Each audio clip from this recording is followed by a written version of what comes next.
The first time I noticed something wrong was when the security cameras started watching me back. My name's Daniel. I used to work graveyard security at the old Claiborne distribution warehouse outside of Fort Myers. Cold concrete, humming fluorescence, the kind of silence that feels padded. I took the job because insomnia had me circling the drain. I figured if I had to stay awake all night, I might as well get paid for it. But the warehouse didn't feel empty. It felt aware.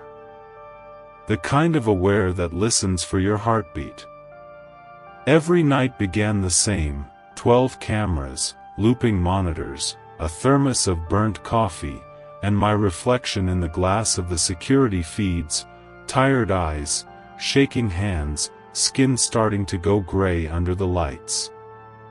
On my third week, I noticed camera 6 had a lag, fraction of a second, nothing major. Except when I blinked on my station monitor, my reflection in camera 6 didn't. They're watching us. It just stared back, too still, too long. I laughed it off. Sleep deprivation. Screen delay. I bolted back toward the control room, heart punching my ribs like it hated me. As I ran, the lights hummed louder, a strange rhythm, like a mechanical heartbeat syncing with mine. When I finally slammed the door behind me, the monitors showed static. For one blissful second, I thought it was over. Then, one by one, the static screens started to clear. But something was wrong with the footage. The time stamps were ahead. Camera 3 was 5 minutes into the future. Camera 8, 15. And in each, I could see me, moving through the building where I hadn't yet been. Future me. Searching. Running. Dying. On camera 2, my future self looked straight into the lens, nose almost touching it. His eyes were red, as if every capillary had burst. He mouthed something. I leaned forward to read it. You shouldn't have looked. Something crashed across the hallway. I jerked around, ready to draw my baton, but froze, because I heard another sound, soft and deliberate. I left the job the next morning. Never went back, never picked up my final check. But the warehouse didn't let me leave it behind. Every reflective surface I own, mirrors, windows, even my TV when it's off, shows that same faint delay. Just a blink behind, watching. At night, when I close my eyes, I can see the looping footage of myself, endlessly pacing a cold floor, mouth stretched into that grin I never made. Whispered, "You're still on camera, Danny." I tried breaking every mirror in the house. Stopped when I saw something crawl out of one of the cracks. They say digital ghosts aren't real. But that's not what's haunting me. It's something that learned to wear my signal. Every night before bed, the lights in my room flicker once. I know what it means. The system is recording again.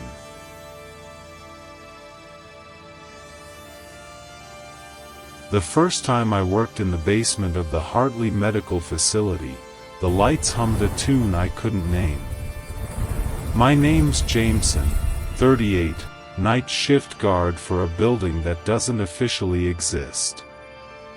The Hartley wing was shuttered in '92 after a power surge fried half the city block, but the hospital still pays me to monitor for trespassers. I've done it 8 years now, alone, among corridors that smell like mildew and sterilizer, surrounded by doors that no one uses. Except one. Door 13B. At least that's what I call it. Because the official blueprints show no such door. No hinges, no latch, no entryway where I see the rust-flaked iron slab pressed into the concrete wall. Sometimes I swear it breathes. In my first week, I thought I was losing it.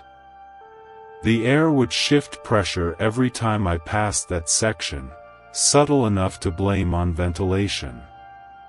But then I noticed handprints near the bottom edge. Small, child-sized, pressed deep into the grime as if someone had been pulled through from the other side. I tried asking the day staff about it. No one answered directly.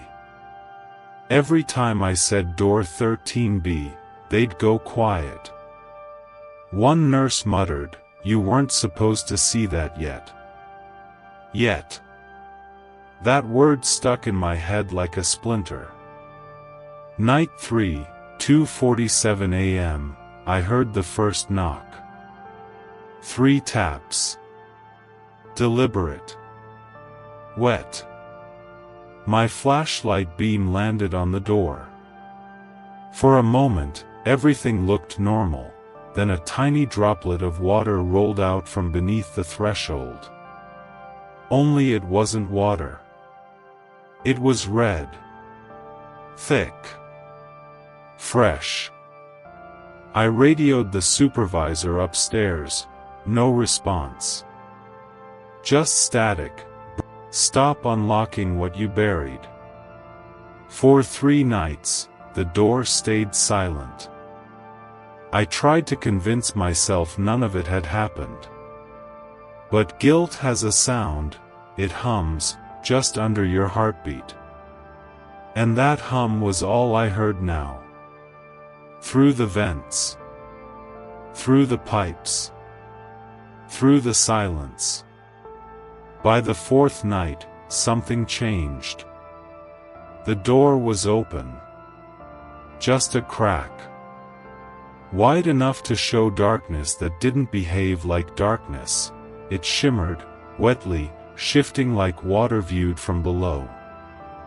Wherever that wound in the wall led, it was alive. I shined my flashlight into the gap.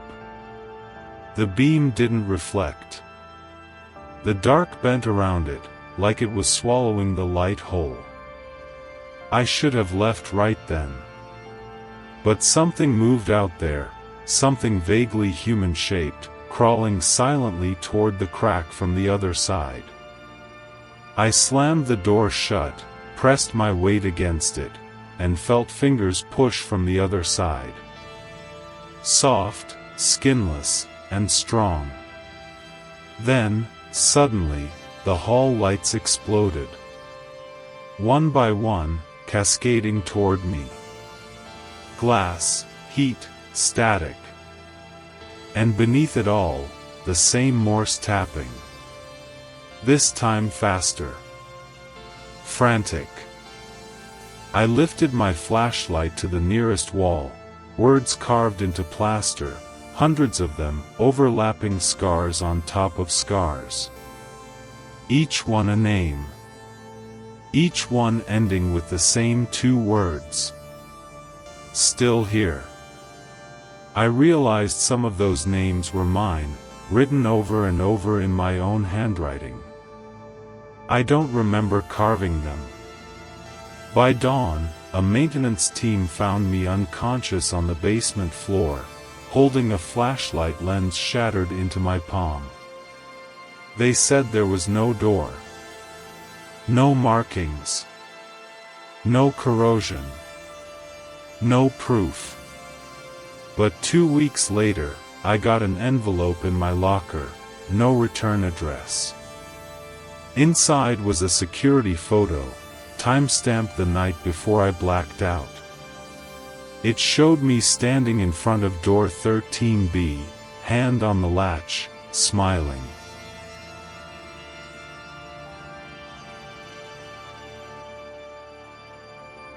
The first time I realized the mannequins were moving, I wasn't even looking at them. I was watching the monitors. My name's Lucas. I worked overnight security at Hollow Creek Mall from 11 p.m. to 7 a.m., the dead hours, as the janitor called them. It was a lonely, humming world, vending machine buzz, distant escalator whine, and the heavy smell of industrial cleaner seeping into my clothes. The place was half renovated, half the lights out, half the stores shut down. My only task, walk the upper levels, check the gates, and report loiterers. But the mannequins, they were always wrong. Every night, a few seemed to tilt just slightly when I passed. A head angled toward me, a hand outstretched an inch farther than before. I told myself it was new positioning, maintenance doing window setups. But at night, when I replayed the footage, they moved between frames. At first, it was subtle, an arm bending, a face turned a fraction toward the camera. Then, one night, one was gone entirely.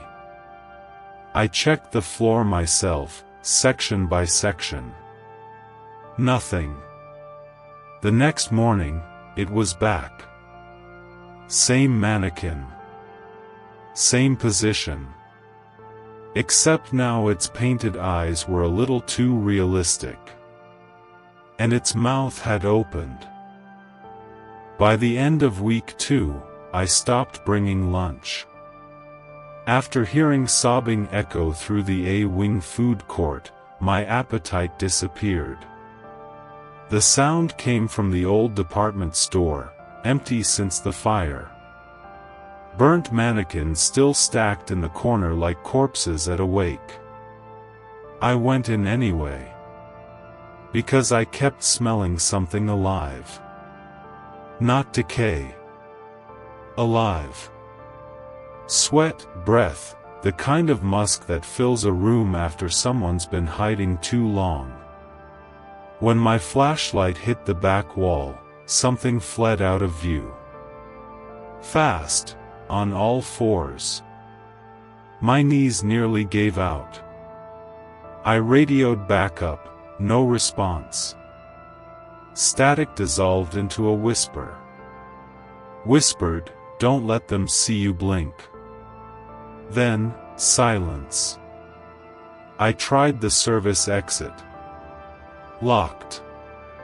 By 3 a.m., the mall was a tomb. The temperature dropped until my breath clouded in front of me.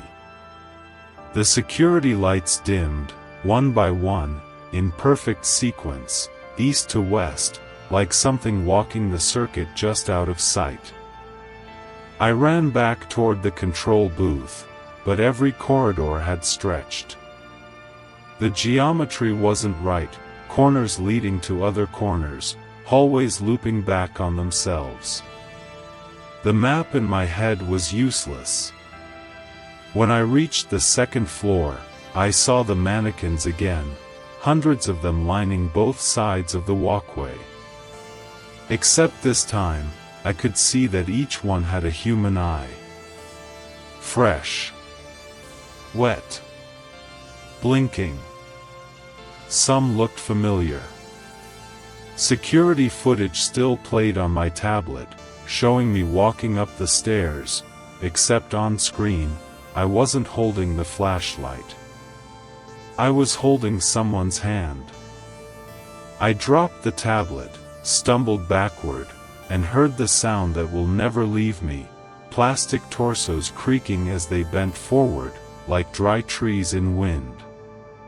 Hundreds at once. They began walking. Not naturally. More like remembering movement, jerking in rhythm, limbs grinding. Their joints popped like glass under strain. They didn't chase me exactly. They closed in. A gradual suffocation of space and sound. until one of them was inches away. Painted lips close to my ear. And in a voice of plastic and breath, it whispered, "Do you like the replacements?" The next thing I remember is sunlight. Mall management found me sitting in the atrium fountain, surrounded by water so red they thought it was vandalism. None of the mannequins were missing, they said. No sign of forced entry. They told me I must have hallucinated. That I'd cut my hands falling on broken display glass. Except I had 17 identical incisions down my arms, thin and precise, wrist to elbow, like joint separating. I quit that day. But quitting didn't help. Because every reflective surface now lags by half a breath. When I move, there's a delay, like something's watching, learning. And in store windows as I pass by, mannequins tilt their heads. Slightly. Acknowledging me. Last week, I woke up standing in my living room, bare feet on polished tile, arm frozen mid-turn, and realized someone had painted faint joint lines on my skin with surgical perfection. They used the same type of paint as the displays in Hollow Creek Mall. Whispered, "Hold still, Lucas. The others need you." Every night, I hear the sound of grinding plastic under my bed. Slow. Patient. And sometimes, when I breathe, I hear it breathe back.